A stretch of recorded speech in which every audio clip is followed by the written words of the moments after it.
સરકાર હસ્તકની જમીનનું ખેડૂત તથા તેના મળતિયાઓએ પ્લોટો પાડી વેચી દેતા સમગ્ર કરોડો રૂપિયાનો કૌભાંડ પ્રકાશમાં આવતા ચકચાર મચી છે।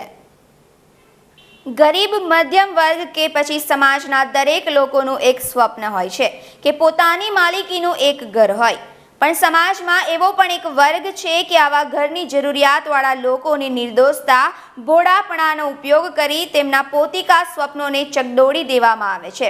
તેમની મજબૂરીનો લાભ લઈ જરૂરિયાતમંદો સાથે છેતરપિંડી કરી પૈસા કમાવાની ભૂખને લીધે કેટલાક ભૂમાફિયાઓ આવા લોકોનો ઉપયોગ કરી પોતાનો હેતુ સાધતા હોય છે। આવો જ ભોળી પ્રજા સાથે છેતરપિંડી કરી સરકાર હસ્તકની જમીન પર પ્લોટો પાડી વેચી દેવાનો બનાવ વડોદરા શહેરમાં પ્રકાશમાં આવ્યો છે। માંજલપુર અલવાનાકા સાંઈ મંદિરના વિસ્તારમાં હાલમાં જે સ્થળે સોમનાથ નગર બનેલ છે, જેની અંદર 239 જેટલા મકાનો બની ચૂક્યા છે। અહીંના જ મકાન માલિકો સાથે કેટલાક ભૂમાફિયા તત્વોએ છેતરપિંડી કરી સરકારશ્રી સાથે પણ વિશ્વાસઘાત કરેલ છે। અલવાનાકા સાંઈ મંદિર સોમનાથ નગરની જે જમીન છે તે 30/9/1999 પહેલા સરકાર હસ્તક થઈ ગયેલ છે। આ સ્થળે બક્ષીપંચ ગરીબ, નબળા, આર્થિક કમજોર લોકો માટે આવાસો બાંધવાની યોજના હતી, પણ સરકારી પડતર ગોચર જમીનમાં ગેરકાયદેસર બાંધકામ અને સરકારશ્રીના કબજા હેઠળની જમીનમાં પ્લોટો પાડી દેવાયા હતા। ખેડૂત જેને સહી કરેલ છે તે મોતીભાઈ સોમાભાઈ આ સરકાર હસ્તકની જમીનના પ્લોટ પાડી વેચાણમાં મદદરૂપ થનાર રાજુભાઈ વિચારે મકરપુરાવાળા તથા સ્ટેમ્પ આપનાર કનુબાપુ પટેલ રહે માંજલપુરનું નામ ખુલવા પામ્યું છે। સરકાર હસ્તકની જમીનોનું આ ત્રણેય જણા તથા અન્ય તેમના સાગરીતોએ જમીનના ગેરકાયદેસર પ્લોટો પાડી વેચાણ કરેલ છે। જ્યારે સોમનાથનગરના રહીશોની BTV ન્યૂઝ દ્વારા મુલાકાત લેવામાં આવી તો આ વિસ્તારના ભોળા, ગરીબ, મધ્યમ વર્ગના લોકોને મોતીભાઈ સોમાભાઈ, રાજુભાઈ વિચારે તથા કનુબાપુ પટેલ તથા અન્ય સાગરીતોની મિલીભગતથી અહીંના રહીશોની સાથે છેતરપિંડી કરી છે તે ધ્યાનમાં આવવા પામ્યું છે। મધ્યમ ગરીબ વર્ગના રહીશોએ પોતાની મહેનતની કમાઈથી આ સ્થળે પ્લોટો ખરીદી પોતાના સ્વપ્નનું ઘર બનાવ્યું છે। ના, એની ઘેર અમને લઈ જશે, અમારા બાલ બચ્ચાને, અમને બધા, અમે નોકરી બી અમને નથી, અમારા છોકરાઓને ઘર વગરના, નોકરી વગરના અમે છે, તો બી અમે જેમ તેમ કરીને અમારું જીવન ગુજારીએ છીએ। અમે બોલો કેવી રીતે અમારું ગુજારો કરીએ, અમારું મન જાણે છે। આજે અત્યારે આ ઘર બનાવ્યું છે તે અમારું પસીનો પાડીને બનાવ્યો છે, કેમનું દેવો લીધો છે, કેવી રીતે ખાઈએ છીએ, કેવી રીતે ઊંઘીએ છીએ, અમારું મન જાણે છે। તમે કોના પાસેથી લીધો? હે, કોના પાસેથી લીધો છો? હા, આ બિલ્ડર આ રાજુભાઈ છે ને, રાજુભાઈ વિચારા પાસેથી લીધું છે। હે, આ લોકો જમીન છે ને, એ લોકો 3 પાર્ટનર છે। હવે રાજુભાઈ ને પકડીએ તો 3 પાર્ટનર નું નામ એ બોલશે। હે, એક તો ગુજ્જર નામ છે એનું, અને આ રાજુભાઈ નું 2 જણનું મને નામ છે, ત્રીજાનું નામ મને નહીં ખબર, એ બી રબારી છે। એ લોકો અશોકભાઈ કરીને રબારી છે। એ લોકો 3 પાર્ટનર છે। આ 3 પાર્ટનરે શું કર્યું અમને નહીં ખબર, અમે તો અંધેરામાં રહીને મેડમ લઈ લીધી જગા। હે, પછી એવું બી કીધું હતું કે તમે ઝૂંપડા ના બનાવ, બીજું કે અમે અમારી મજૂરી કરીને અહીંયા ગાડી મકાન બનાવ્યા છે। અમે જગ્યા મફતમાં નથી લીધી, જગ્યા પૈસા આપીને લીધી છે। જો હવે તમે અમારા લોકોના મકાન તોડાવો તો અમારી હાય લાગશે, અમારા બાલ બચ્ચાને લઈને અમે ક્યાં જઈશું? હાઈફાઈ મકાન બનાવજો એવું બી અમને કીધું હતું કે તમે મકાન બનાવવાની વખતે તમે પતરાવાળા મકાન ના બનાવતા, ગાય ભેંસો અહીંયા આગળ ના રાખતા, તમે અહીંયા આગળ કુકડાઓ કશું નહીં લઈ આવતા, તમે સારા મકાન હાઈફાઈ બનાવજો એટલે આ મકાનનો તમારે એને થઈ શકે। એ આવો બી અમને પહેલાં જ્યારે કીધું હતું તે વખતે આવી રીતના પલોટ આપતાની વખતે આવું બી કીધું હતું અમને। આ જગ્યા જ્યારે સરકાર હસ્તકની છે તેમ તેઓને ખબર પડતા પોતાની સાથે આ ભૂમાફિયાઓએ છેતરપિંડી કરી છે તેનો તેમને ખ્યાલ આવ્યો છે। નગર બરાબર છે, અલવાનાકા માંજલપુર, જેની અંદર 239 મકાન આવેલા છે, બરાબર। સદર જગ્યાની અંદર 239 પરિવારોનો રહેઠાણ છે, જે અમે લોકોએ બરાબર છે 20 રૂપિયાના સ્ટેમ્પ ઉપર આ જગ્યા બરાબર છે જે તે સમયે બિલ્ડર ખેડૂત પાસેથી લીધેલી છે। શું નામ છે?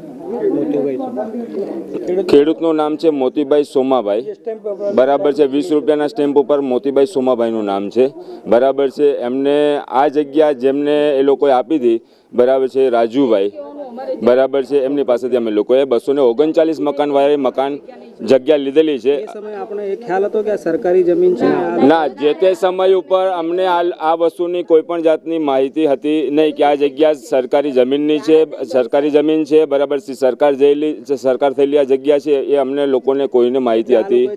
બરાબર છે, આ લોકોએ બધાએ શું છે કે ખેડૂત, બરાબર છે, ખેડૂત અને ખેડૂત સાથેના એમના મિલેલા કમિશનના એજન્ટો, દલાલો, બરાબર છે, એ લોકોએ 239 મકાનો સાથે 239 પરિવારો સાથે, બરાબર છે, એ લોકોએ અમારી સાથે 420 કરીને, બરાબર છે, અમારે તો ખોટી ગાઈડલાઈન કરીને અમને આ જમીન અપાવી, અમે બાંધકામ કરેલા છે.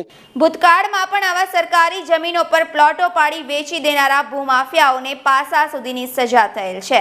ભૂતકાળની અંદર, બરાબર છે, ભૂતકાળની અંદર જે આ પ્રકારના ગુનાહિત પ્રવૃત્તિ જેણે કરેલા છે, બરાબર છે, એને અમારા તરફથી માંગણી એવી છે કે બરાબર કે અમને લોકોને જે ગેરમાર્ગે દોરાવીને, બરાબર છે, આ જમીનો આપેલી છે એ લોકોને સજા મળવી જોઈએ, એ લોકોને સજા મળવી જોઈએ, એ લોકોને સજા મળવી જોઈએ, 110% મળવી જોઈએ. મિલે તો મિલે. સ્થાનિકોની માંગ છે કે અમારી સાથે દગો કરનાર આવા તત્વોને સજા થાય અને અમને ન્યાય મળે. એ લોકોને સજા મળવી જોઈએ, એ લોકોને સજા મળવી જોઈએ, એ લોકોને સજા મળવી જોઈએ, 110% મળવી જોઈએ. મિલે તો મિલે. જેથી આવા અસામાજિક લોકો ભવિષ્યમાં ફરી આ પ્રકારનું પુનરાવર્તન નહીં કરે. ભૂતકાળની અંદર, બરાબર છે, ભૂતકાળની અંદર જે આ પ્રકારના ગુનાહિત પ્રવૃત્તિ જેણે કરેલા છે, બરાબર છે, એને અમારા તરફથી માંગણી એવી છે કે બરાબર કે અમને લોકોને જે ગેરમાર્ગે દોરાવીને, બરાબર છે, આ જમીનો આપેલી છે એ લોકોને સજા મળવી જોઈએ, 110% મળવી જોઈએ. મિલે તો મિલે. બીજા જેટલા પણ આપણે બરોડાની અંદર આવેલા છે, બરાબર છે, એને એનઓસી વગરના પ્લોટિંગ જેની અંદર સરકાર જમીન થયેલી છે એની અંદર મારા તરફથી એક જ વસ્તુ કહેવાનું એવું થાય છે કે હવે અમે લોકો તો એક વખત છેતરાઈ ગયા, અમારો કોઈ હવે જે થવાનું હશે થશે, બરાબર છે, અમે સરકાર તરફથી જે બી કરવાનો હશે રસ્તો કરશું, બરાબર, પણ ભવિષ્યની અંદર, બરાબર છે, જ્યારે પણ તમને કોઈ આ રીતે પ્લોટિંગ પાડવામાં આવે, બરાબર છે, તો મહેરબાની કરીને મિત્રો, બરાબર, તમે 7/12ના ઉતારા, બરાબર, જેની અંદર કોના નામે ખેતર બોલે છે, કોણ માલિકી છે, આની જરૂરથી તમે તપાસણી કરજો. દૂધના દાજેલા છાશને પણ પીજો, બરાબર છે, તમે ફૂકીને જ પીજો, છાશ બી દૂધની બરાબર હશે એ પ્રમાણે વિચારીને તમે ચાલજો. આવો મારો તમને મેસેજ છે. અને ભોળી પ્રજાને છેતરે નહીં. ગરીબ પ્રજાને અંધારામાં રાખી સરકાર હસ્તકની જમીનો પર પ્લોટો પાડી વેચી દેનાર આ ઈસમોએ સરકારની તિજોરી પર પણ નુકસાન કર્યું છે. સ્થાનિકોની માંગ છે કે અમારા મકાનોને કાયદાકીય સ્વરૂપ અપાય તે માટે અમે દંડ ભરવા પણ તૈયાર છીએ. અમે સોમનાથ નગર, અલવાનાકા, માંજલપુર 239 પરિવારોનો વસવાટ થયેલો છે, બરાબર છે. અમે સોમનાથનગર, અલવાનાકા, માંજલપુર વાળા બધા જ રહીશો, બરાબર છે, આ જગ્યાની જ્યારે અમને ખબર પડી કે આ જગ્યા સરકાર થયેલી છે એટલે અમારો હવે વ્યૂ સીધો સરકાર પાસે જવાનો છે, બરાબર છે. આ જગ્યા અમને કાયદેસર એનઓસી વારી કરી આપે. સરકાર આ જમીનના જે બી બજાર ભાવ હોય, બરાબર છે, સરકારી ભાવ હોય, અમારી પાસેથી વસૂલે, અમે ભરવા માટે મંજૂર છીએ અને અમને આ જગ્યા, બરાબર છે, કાયદેસર કરી આપે એવી અમારી સરકાર તરફથી માંગણી રહેશે. અંતમાં જે કંઈ આ જમીનનો ટેક્સ આવે એ અમે બધા ભરવા તૈયાર છીએ અને એને કરી આપે તો અમારે તો બધી રીતના તૈયાર છે, મકાન તોડવાના નહીં. પણ અમારા મકાનો તોડવામાં ન આવે, સમગ્ર મુદ્દો TP29 સ્કીમને લઈ પ્રકાશમાં આવ્યો છે, જેથી સ્થાનિકોમાં પોતાના મકાનો તૂટવાની ભીતિ પણ સેવાઈ રહી છે. BTV ન્યૂઝે આ સમગ્ર ઘટના જાણવાનો પ્રયાસ ખેડૂત સાથે કર્યો તો ખેડૂતે જણાવ્યું હતું, કોઈ કરાવડાય સહી એ સેકન્ડ બાપુ ઘરે આપણે પટેલ ઘરે માજલપુરમાં કને પટેલ એને સહી ખાલી કરે કે આ કાગળ કે આપણને બધાને કેમ કે મારી પણ તમારી સંમતિ હશે ને હાલતા તમને એવું નહીં કહેતો આ કાગળ એ કનુભાઈ લઈને આયા તો તમને તો બતાવ્યું હશે ને કે ભાઈ આ ઉકેલી નહીં બતાવ્યું મને ખાલી કે સહી કોની બોલે છે મોતીભાઈ સુમાભાઈની સહી તો કરે તમે કરી છે ને તો તમે વાંચ્યું બી હશે જ ને મને ભણેલો જ નહીં સાહેબ એટલે હું ભણેલો તો આ સહી આ મોતીભાઈ સોમાભાઈ સોલંકી ને એટલું સહી તમે કોઈ ભણેલા નથી તો આ કેવી રીતના સહી કરી પણ મેં એટલું બધું ભણેલો નથી. હું બીજી ચોપડી જ ભણેલો છું, એટલે એક જ ચોપડી ભણેલો છું. સહી કરે ખરા. તમે આ બાપુને એ લોકોને કેટલામાં જમીન વેચી હતી તમે બાપુ? હા, એક મિનિટ સાહેબ. આ જગા ગરીબ અને મધ્યમ વર્ગને બાંધવાની આવાસો બાંધવાની જગ્યા છે તમને ખબર છે? ના એ કશું કીધું નહીં સાહેબ બરોબર છે. હા મને કહે આવી રીતે બધું લખાઈને ખાલી સહી કર્યા બધું એ લોકો મારી સાથે મને તમે કહો છો તમે ખેડૂત છો, ખેડૂત માલિક છો, જમીનના માલિક તમે છો. આ માલિક ખરા કેવી રીતના માલિક? તમારા પાસે શું પુરાવા છે? અમારા ડોકા 10-15 વર્ષ પહેલા કનુ બાપુની જમીન આવેલી. આ પ્લોટિંગ થયું ત્યારે 10-15 વર્ષ થઈ ગયા. બરોબર. એટલે આટલું બધું કોઈ વિકાસના મકાનો કોઈ હતા નહીં. તાર પહેલા ના આપેલું. જે બીજા હોય એમનું નામ આપી દો. કનુ બાપુ સિવાય બીજા કોણ કોણ હતા? આ જમીન મારી વાત સાંભળો, 30/12/2098 ના રોજ તમે આ લખી આપી, તો આ જે સહી કરાઈ એ સહી તો તમારી છે? સહી મારી પણ મેં લખ્યા બી નહીં, ખાલી આ એકલી સહી કરી પણ નીચે હું વાંચ્યું નહીં એટલું સમજણ પડતી નહીં. એટલે આપણે એમનું મકાન બી પાછું આમ જ છે. હા બરોબર. પોતાનું મકાન છે. અમારું એક નંબર છે મારો. એ અમારા પૈસા બી એ અમે પૈસા આલ્યા છે એના. તો તમને બી લખ્યાલી હશે આવું કનુ બાપુ? કેમ આવા સ્ટેમ્પ પર લખ્યાતી હશે તમને? કેમ તમને શું લખ્યા? કેમ જ આ અરખાન મતલબ હા પૌધોની ઘરકાટ કેમ બધા વિશ્વાર જ કેમ છે. બધા વિશ્વાસ છે. એટલે કેમ મેં નહીં આલ્યા. રાજુભાઈ પેલા તો રાજુભાઈ ખરા ને એને બધું ક્યાં નાખ્યા. રાજુભાઈ? ક્યાં? એમ મકરપુરા તો લાલો રાજુ વિચારે વિચારે રાજુ વિચારે. એના ત્યાં મારી મેં કશું આલી નહીં કોઈને. રાજુભાઈ, અશોકભાઈ, પછી અશોકભાઈ ગજ્જર, કે ને એમ અશોકભાઈ ગુજ્જર, પછી કાવાભાઈ ભરવાડ. કોણ કોણ પહેલેથી? એક મિનિટ, પહેલેથી કોણ કોણ હતું? પહેલા રાજુ એને પ્લોટિંગ બાપુનું કે પહેલા કનુ બાપુ શેષો ગજર આવે. હા બરાબર છે. પછી એમના પછી અશોકભાઈ ગુજ્જર, પછી કાવાભાઈ ભરવાડ, શમશેરસિંહ શમશેરસિંહ. ચાર એના ભાઈ પેલા જોરાવર. ચાર છે. અને જોરાવર. કોઈ નામ હતું બહુ યાદ અને આ પ્લોટિંગ માપણી કરીને વેચવામાં રાજુની દલાલી હશે કે જે બી હોય એમનો માણસ. રાજુભાઈ, અશોકભાઈ. એટલે રાજુભાઈ વિચાર પ્લોટ, આ જમીનના પ્લોટ કોઈ પાડ્યા? એ લોકો એમ એ કશું નહીં જોતા. ખાલી બે અને જમીન જ કોઈ પડી. પાડ્યા? એક આ બાપુ હતા, રાજુભાઈ હોને જ નહીં. હા, એ લોકો જ પાડ્યા. તમે આ કનુ બાપુને ને કેટલામાં જમીન આપી હતી? બધે કહેते 4 ફૂટ કેવી ખાલી દીધી. હા. એટલે કનુ બાપુને મોતીભાઈ સોમાભાઈ 4 રૂપિયા કે 5 રૂપિયાના ભાવે જમીન આપી હતી અને એ લોકોએ પછી શું છે કે આ પ્લોટિંગ પાડ્યા. લખાઈ નહીં લખ્યા બી નહીં. વર્બલી વાત થઈ મોડે મોડે જ કરીને સીધા મોડે મોડે વાત કરીને મોડે મોડે સોદો થયો. આપણે જોડે નહીં સાહેબ આવું. એમને પ્લોટિંગ મેં જોતા તો અમે સહી ના કરતા, સહી ના કરતા. આવું તો બને આ બને. મકાનોના સ્ટેમ્પ આપનાર કોણ? લખીને આપનાર કોણ? એ રાજુભાઈ આવું જ ને મેં રાજુ વિચારે. હા આ તો રાજુ વિચારે ને બીજું કનુ બાપુ. એનો બાપુ આ અમે ચાર પાર્ટનર હતા, મેં એને અમાન કર્યા.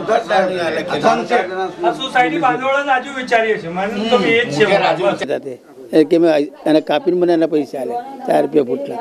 હું બીજા પૈસા નથી આપ્યા પછી મને. હું 4 રૂપિયા ખાલી. કોને વેચી?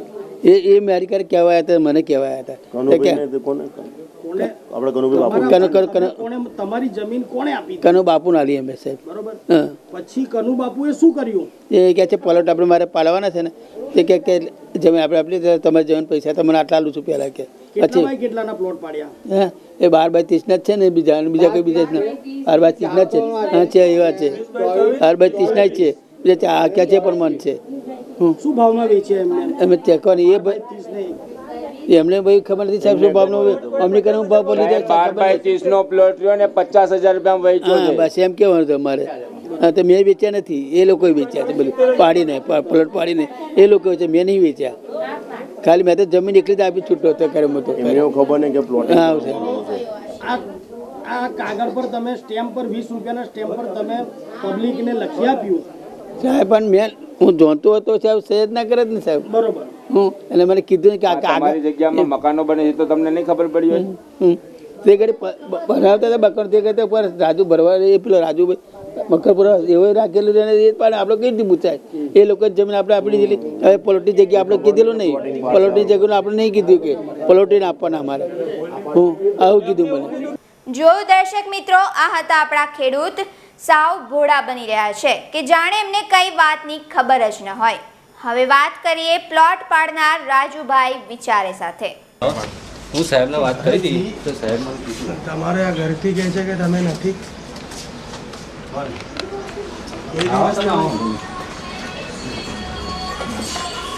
તમે પ્લોટિંગ કરી અને પબ્લિકને વેચાણ કરેલા 250 મકાનવાળા મેં નથી કર્યા, ખેડૂતે કરેલા છે. બરાબર બરાબર, ખેડૂતે કરેલા એ મારું નામ લે છે, પણ હું પગારથી દઈ રહેલો છું. મને એક પ્લોટે 1000 રૂપિયા લોકો આપતા હતા, ખેડૂત. મેં કોઈ જમીન વેચાતી રાખીને કે પ્લોટ પાડ્યા નથી. કોને? અમને ખબર નથી ને. અચ્છા, આ કનુબાપુ જે છે એ કનુબાપુ, મારી વાત સાંભળો, એમનો શું રોલ છે આના અંદર? કનુ બાપુને આપણે કંઈ એટલા સંબંધ નથી. મારે ખેડૂતથી મતલબ હતો. મેં પોતાનું મકાન ત્યાં બનાવ્યું છે સોમનાથનગરમાં. બરાબર છે. હવે ત્યાં મારી પાસે કસ્ટમર આવતા હતા, મને ખેડૂત કહેતો કેમ કહી રહ્યા છે કે આ વેચનાર રાજુભાઈ? અરે ખેડૂત વેચે છે, હું શું લેવા વેચું? મારી ક્યાં પ્રોપર્ટી છે વેચું? એ તો ખેડૂત તો ખોટું નામ લે છે. પૈસા એને લીધા છે, મેં નથી લીધા કોઈ પૈસા. BTV ન્યૂઝની ટીમે જ્યારે રાજુ વિચારે ખેડૂત મોતીભાઈ સોમાભાઈ તથા આ સમગ્ર કૌભાંડનો મુખ્ય સૂત્રધાર કનુબાપુ પટેલની મુલાકાત લીધી, ત્યારે સ્ટેમ્પ આપનાર કનુબાપુએ હું કોઈને ઓળખતો જ નથી તેવો જવાબ આપ્યો હતો. ના ના, અને એકબીજાને ઓળખવાનો ઇનકાર કર્યો હતો. આજ કનુબાપુ જમીન કાયદાનો નિષ્ણાત હોવાથી પોતે કાયદાના સકંજામાં સહેલાઈથી ફસાઈ ન જાય તે માટે કુનેહપૂર્વક આ કનુબાપુએ ખેડૂત તથા અન્ય લોકોને મહોરા બનાવ્યા છે. બરાબર છે. અમે લેખિત લઈએ છીએ, આ લેખિત આપીએ છીએ કે ભોળાભાઈને કે આ જમીન મેં વેચી, તો એ મારી પાસે લેખિત એની એ જમીન જે હોય એનું એક વીંઘું જમીન હશે ને. બરાબર, સોમનાથનગર એટલે વીંઘું તો હશે જ. તો વીંઘાનું બાનાખત તો કર્યું છે, કોઈ મફત તો આપી ના દે તમને જમીન. કોઈ એટલો મૂર્ખ તો છે નહીં. ખેડૂત અત્યારે અંગૂઠો મારે તે બી લખાણ આપે છે, અને લેનારો બી હું લઉં ને તો બી લખાણ લઉં છું. આ મારી પાસે છે જ જમીનોનું રાખેલું બધી. મારી પાસે બાનાખતો દસ્તાવેજ બધું લઈ જ લઉં છું, કારણ કે પૈસાનો કોઈની પર વિશ્વાસ રખાય નહીં. સમય એવો છે. આસાનીથી ખોટું બોલતા કનુબાપુએ BTV ન્યૂઝની મુલાકાત દરમિયાન હું કોઈને જ ઓળખતો નથી તેવું જણાવ્યું હતું. મને ફોટો તો બતાવ, પણ રાજુ વિચારે કોણ છે તો હું જોઉં. હે ના, રાજુભાઈ હું ઓળખતો જ નથી. હા ના ના, પણ મારું કોઈ નામ હોય કે બાનાખત તો છે કે મેં ઊભું કર્યું, આખી સ્કીમ બનાવી એ તમે. હા, મૌખિક મારી જમીનોમાં હોય તો હું લખે લઉં. તમારું કંઈક પણ હોય, બાઇક હોય તો હું લેખિત લઉં. એમને પૈસા તો આપું નહીં તમને. ખેડૂતે એમ કીધું કે આ જે સ્ટેમ્પ લઈને આયા તે કનુબાપુ લઈને આયા, એટલે મેં મારી વાત સાંભળી. તો એ સ્ટેમ્પ બતાવી દો, હું લઈને આવ્યો તો મારી સહી હશે. તમને બીજું તો હું કહી શકું. અરે મેં લીધી હોય ને તો એનું પ્રૂફ હશે ને. 4 રૂપિયા નહીં, 50 રૂપિયા રૂપિયો એનું લખાણ તો હોય ને. તમારું બાઇક વેચ્યું તમે, બરાબર છે? હા, એ તો બધું બરાબર. હા, બોલ. હવે આ જે ખેડૂતોના મકાનો આશરે 20-25 લાખના બાંધેલા છે. હવે જો આ મકાનો તૂટી જશે તો તેમના ભાવિનું શું? એનું ભાવિ તો જેને વેચ્યું હોય એની પાસે જઈ અને લઈ લે પૈસા, બીજું તો શું હોય. ખેડૂતો તો બીજી તરફ ખેડૂત તથા સ્થાનિકો આ કનુબાપુને ઓળખે છે તે સ્વમુખે કહ્યું હતું. કોણે તમારી જમીન કોણે આપી? કનુબાપુ નાલી એમ સાહેબ. બરોબર. પછી કનુબાપુએ શું કર્યું? એ કહે છે પ્લોટ આપણે મારે પાડવાના છે ને, તે કે જમીન આપણે આપણી, તમારી જમીન પૈસા તમને આટલા આલું છું પહેલાં કે. પછી કેટલાના પ્લોટ પાડ્યા? હા, એ 12 બાય 30 ના જ છે ને, બીજા કોઈ બીજા જ ના. હવે આમાં ખરેખર કનુબાપુનો કોઈ રોલ છે કે નહીં તે તો તપાસનો વિષય છે. જોયું દર્શક મિત્રો, હવે મુખ્ય ભૂમિકા ભજવનાર કનુબાપુ હવે આ ખેડૂત મોતીભાઈ સોમાભાઈને ઓળખવાની ના પાડી રહ્યા છે. ત્યાંના સ્થાનિકો સરકાર સામે રોષ વ્યક્ત કરી રહ્યા છે, પરંતુ ખરેખર ગુનેગાર સરકાર નથી પણ આ કૌભાંડ કરનાર 3 ઈસમો અને તેમના મળતિયાઓ છે. હવે તો ના બંધાય. અમે 15 દિવસથી મોદી સાહેબ 15 દિવસથી અમે જમતા નથી, ખાતા નથી, રાત્રે ઊંઘતા નથી. એટલે મહેરબાની કરીને અમારા મકાન રહેવા દો. તમારે દેશનો વિકાસ કરવો હોય તો સાઈડ પર રહીને કરો, બાકી અમારા ગરીબના મકાન તમે ના તોડો.